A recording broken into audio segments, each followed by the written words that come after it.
The pandemic has changed the way the live entertainment industry works.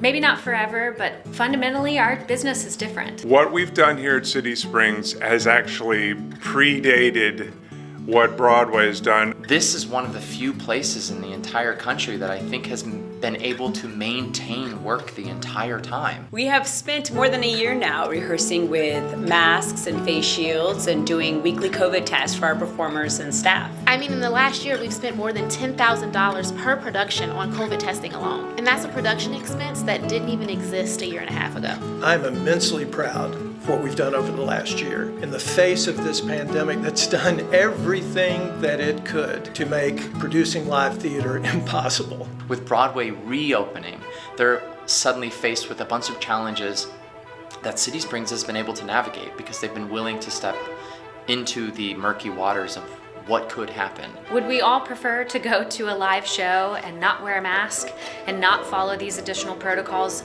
Of course. We didn't want to go on this big, stupid COVID boat, but we're on it and we're learning as we go along. We have been doing whatever it takes for more than a year now to put on shows. We consider ourselves fortunate to have been able to do 5 virtual streaming shows.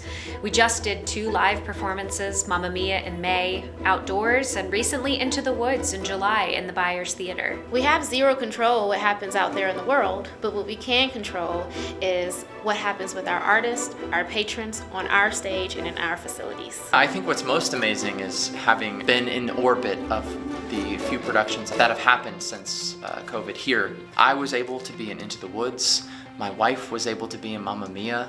The appearance of all the New York actors and their sort of amazement at what we've been able to continue to do, because many people that are coming from New York, this is literally their first time back on stage.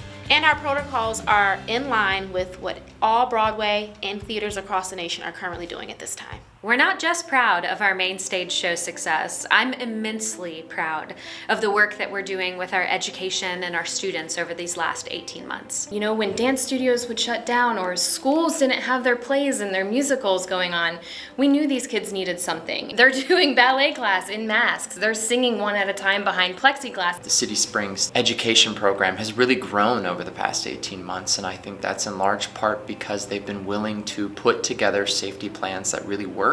We met new kids, we saw new potentials in students. How we're treated here, it's a culture of respect. I've felt valued, I've felt appreciated, and I feel safe. I feel safe in terms of being protected in a pandemic, being tested twice a week. I feel safe, and I know it's an inconvenience, but I know that these masks are because people care.